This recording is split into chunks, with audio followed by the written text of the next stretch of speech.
Hello my dears, welcome back to Xylem learning. Xylem ലേണിംഗിന്റെ പുതിയൊരു ക്ലാസ്സിലേക്ക്, മലയാളം ക്ലാസ്സിലേക്ക്, ശ്രുതി ടീച്ചറിന്റെ ക്ലാസ്സിലേക്ക് എല്ലാവർക്കും സ്വാഗതം. മക്കളെ, പരീക്ഷാകാലമൊക്കെ ഇതാ എത്തിപ്പോയില്ലേ? അപ്പൊ നിങ്ങൾ വിചാരിക്കുന്നുണ്ടാവോ എന്തായി പരീക്ഷയ്ക്ക് വരിക, പാഠങ്ങളൊക്കെ അങ്ങനെ പുസ്തകമൊക്കെ മാറിയത് കൊണ്ട് ഓരോ എത്തുംപിടിയും കിട്ടുന്നില്ലല്ലോ എന്നല്ലേ. ഇതാ നഞ്ച് എന്ന് പറയുന്ന ഒരു കവിതയൊക്കെ ഉണ്ട്, ഒരു ഗോത്ര കവിതയാണത്. അപ്പൊ അത് വായിക്കുമ്പോൾ തന്നെ ഇതിൽ നിന്ന് എന്തായിരിക്കും ചോദിക്കുക എന്നൊക്കെ നിങ്ങൾക്ക് തോന്നാറുണ്ട് അല്ലെ. ഇതൊരു പരിസ്ഥിതി കവിതയാണ് ശരിക്ക്. നഞ്ച് എന്ന് പറയുന്നത് ക്രിസ്റ്റി ഇലക്കണ്ണൻ എഴുതിയ ഒരു പരിസ്ഥിതി കവിതയാണ്. ക്രിസ്റ്റി ഇലക്കണ്ണൻ എന്ന് പറയുന്നത് ഒരു ഗോത്ര കവിയാണ്. അപ്പോൾ നഞ്ച് എന്ന് പറഞ്ഞാൽ ഒരു തരം വിഷമാണ്, ഒരു തരം വൃക്ഷമാണ് നഞ്ച്. അതിൽ നിന്നുണ്ടാവുന്ന കായിൽ നിന്നും കായ് ചേർത്ത് ഒരു അരിമണി പോലെ ഇതിന്റെ പഴം, ഈ നഞ്ച് എന്ന് പറയുന്ന ഒരു വൃക്ഷത്തിന് ഒരു കായുണ്ട്. ആ കായ്ക്ക് അരിമണി പോലെയുള്ള ഒരു ഒരു ഒരു ഒരു വിത്ത് അതിൻ്റെ ഉള്ളിലുണ്ട്. അതൊരു തരം വിഷമാണ്. ഇത് ചേർത്തുണ്ടാക്കുന്ന ഒരു വിഷം എന്ത് ചെയ്യാറുണ്ട്, മത്സ്യബന്ധനത്തിനൊക്കെ ഉപയോഗിക്കുന്നവരെന്ത് ചെയ്യാറുണ്ട്, കുളത്തിലും ഒക്കെ കൊണ്ടുപോയി കലക്കാറുണ്ട്. അതിനെക്കുറിച്ചാണ്. അപ്പോൾ മത്സ്യങ്ങളൊക്കെ ചത്തൊടുങ്ങും അല്ലേ, അതിനെക്കുറിച്ചാണ് ഈ ഒരു നഞ്ച് എന്ന് പറയുന്ന കവിത. അതിൻ്റെ മലയാള പരിഭാഷയും നമ്മൾ പഠിക്കുന്നുണ്ട്. അപ്പോൾ ഗോത്രകവിയായ ആരാണ്? ക്രിസ്റ്റി ഇലക്കണ്ണനാണ് നമ്മുടെ നഞ്ച് എന്ന് പറയുന്ന കവിത എഴുതിയിരിക്കുന്നത്. ചെറിയൊരു കവിതയാണ്, വായിച്ചു മനസ്സിലാക്കിയാൽ എളുപ്പമാണ് കേട്ടോ. അപ്പൊ നമുക്കതൊന്ന് നോക്കാവേ. നഞ്ച്, ഇതാണ് കവിത അല്ലെ. തോട്ടിൽ നഞ്ച് കലക്കിയത് ആദ്യം. തോട്ടിൽ നഞ്ച് കലക്കിയാര്? ആദ്യം കെല്ലാമുട്ടി ചത്തു പൊങ്ങിയത്. പിന്നരാൻ വെട്ടുവാൻ പള്ളുത്ത് വാള മൂശി കോല മുതുക്കില മുള്ളിയപ്പോ ചത്തു പൊങ്ങിയത് അല്ലെ. ഇതൊക്കെ എന്താന്ന് നിങ്ങൾ വിചാരിക്കുന്നുണ്ടാവും അല്ലെ. ഒന്നുമില്ലടാ, ഇതൊക്കെ ഓരോരോ മീനിന്റെ പേരുകളാണ് കേട്ടോ.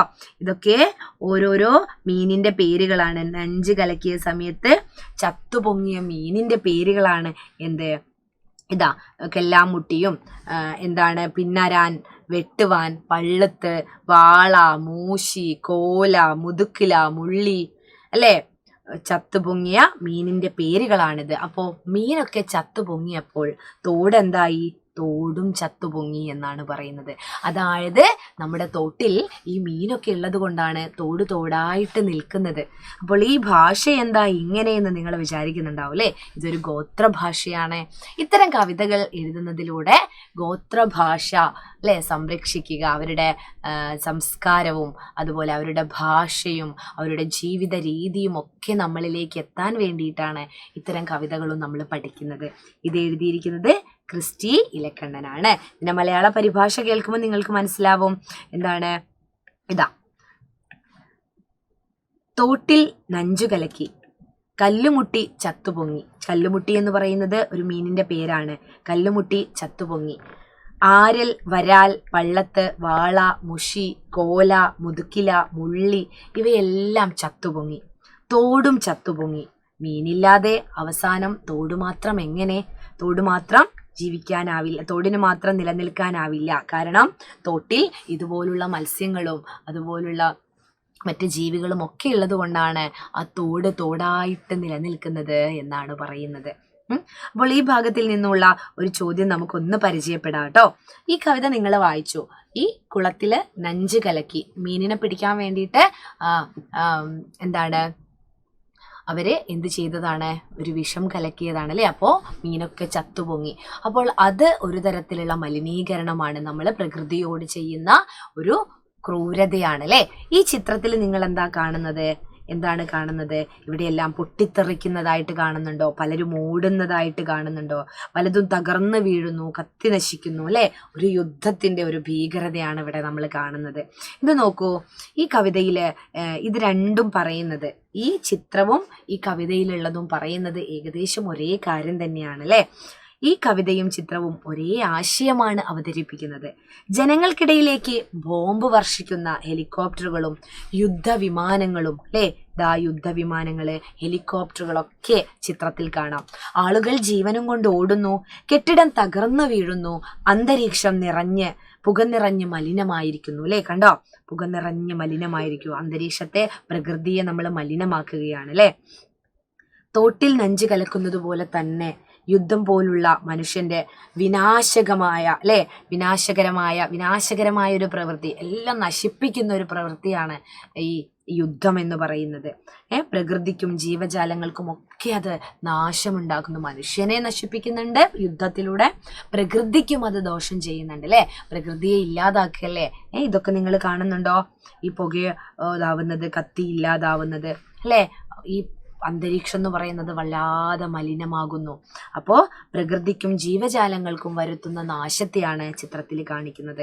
ഒരു കവിതയിൽ പറയുന്നത് കുളത്തിൽ നഞ്ച് കലക്കിയിട്ട് മത്സ്യങ്ങൾ ചത്തുപൊങ്ങുന്നതാണെങ്കിൽ, ഈ ചിത്രത്തിൽ പറയുന്നത് യുദ്ധത്താൽ നാശമാകുന്ന മനുഷ്യൻ്റെയും പ്രകൃതിയുടെയും ഒരു ഭീകരമായ ഒരു ചിത്രമാണ് അല്ലേ. അപ്പോൾ ഇത്തരം ചോദ്യങ്ങൾ നിങ്ങൾക്ക് പ്രതീക്ഷിക്കാം. പ്രകൃതിയെ അല്ലെങ്കിൽ അന്തരീക്ഷത്തെ മലിനമാക്കാതിരിക്കാൻ, പ്രകൃതിയെ സംരക്ഷിക്കാൻ നിങ്ങൾക്ക് എന്തൊക്കെ നിർദ്ദേശങ്ങൾ നൽകാം, ഇതൊക്കെ ചോദ്യ രൂപത്തിൽ നിങ്ങൾക്ക് പ്രതീക്ഷിക്കാം. ഈ കാര്യങ്ങളൊക്കെ ഇതെല്ലാം എന്താണ്, ദോഷമാണ് എന്നുള്ള രീതിയിൽ മനസ്സിലാക്കി വെക്കുക കേട്ടോ. എനിക്ക് നിങ്ങളോടൊരു കാര്യം പറയാനുണ്ട് കേട്ടോ. നമ്മുടെ ക്ലാസ് 4 കണ്ടോ, പ്രാണയുടെ എൻഡ് ഗെയിം സ്റ്റാർട്ട് ആവുന്നുണ്ട് കേട്ടോ. എൻഡ് ഗെയിം എന്ന് പറയുന്നത് അവസാന നിമിഷത്തെ കളി അല്ലേ. കളി എങ്ങനെയുള്ള കളി? പഠനത്തിലൂടെയാണ്. അതിനായിട്ട് നിങ്ങളുടെ സൈലം പ്രാണ ബാച്ചിലേക്ക് ജോയിൻ ചെയ്യാൻ പറയാണ്. അവിടെ ഡെയിലി ലൈവ് റെക്കോർഡഡ് ക്ലാസ്സുകളൊക്കെ ഉണ്ടാവും. ഇത്രയും കാലം ക്രിസ്മസ് പരീക്ഷ വരെ കഴിഞ്ഞത് നിങ്ങൾക്ക് ആദ്യം മുതലേ പഠിപ്പിച്ചു തരികയും ഇതിന് ശേഷമുള്ളത് കൃത്യമായിട്ട് സാധാരണ പോലെ റിവൈസ് ചെയ്യുകയും ചെയ്യും. റിവൈസ് ചെയ്യല്ല, കൃത്യമായിട്ടുള്ളൊരു പഠന രീതിയിലൂടെ നിങ്ങൾക്ക് പഠിപ്പിക്കുകയും പിന്നെ അവസാന ഘട്ടത്തിൽ റിവിഷനും ഒക്കെ ഉണ്ടായിരിക്കുന്നതാണ് കേട്ടോ. LSS പരീക്ഷ ഉണ്ടെന്ന് നിങ്ങൾക്കറിയാം. 5ാം ക്ലാസ്സിലേക്ക് പോകണമെങ്കിൽ 4ാം ക്ലാസ് അടിപൊളിയായിട്ട് പഠിക്കണമെന്ന് നിങ്ങൾക്കറിയാം. അതുകൊണ്ട് ഇന്ന് തന്നെ നമ്മുടെ എൻഡ് ഗെയിമിലോട്ട് നിങ്ങൾക്ക് ചേരാനുള്ള ഒരു ഓഫർ കണ്ട, 1175 രൂപയായിരുന്നു.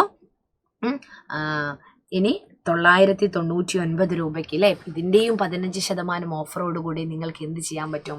ഇതിൽ ജോയിൻ ചെയ്യാൻ പറ്റും. വെറും 999 രൂപ. പലതും വാങ്ങി നമ്മൾ കളയുന്നൊരു പൈസയാണ് നമുക്ക് പഠിക്കാൻ ഉപയോഗപ്പെടുത്തുന്നത് അല്ലേ. നിരവധി ചോദ്യ പേപ്പറുകൾ നിങ്ങൾക്ക് കിട്ടും. Model question paper, previous year question paper, revision ക്ലാസ്സുകൾ തന്നെയാണ് ഏറ്റവും ഇമ്പോർട്ടൻ്റ് കേട്ടോ. LSSനൊക്കെ നമ്മൾ റിവൈസ് ചെയ്യുക, പഠിച്ച കാര്യങ്ങൾ വീണ്ടും വീണ്ടും പഠിക്കുക.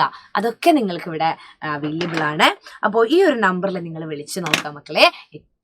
എത്രയും പെട്ടെന്ന് തന്നെ ഈ നമ്പറിൽ വിളിച്ച് നിങ്ങൾക്ക് ഡൗട്ടൊക്കെ ക്ലാരിഫൈ ചെയ്യാം കേട്ടോ. അപ്പോൾ പ്രാണ ബാച്ചിൽ എല്ലാവരും ഉണ്ടാവണം എന്നാണ് ടീച്ചറുടെ ആഗ്രഹം. എൻ്റെ പേര് ശ്രുതി നാട. നിങ്ങളെ മലയാളം പഠിപ്പിക്കാൻ പ്രാണയിൽ ഞാനും ഉണ്ടായിരിക്കും. ഓക്കെ, അപ്പോൾ അവിടെ കാണാവേ.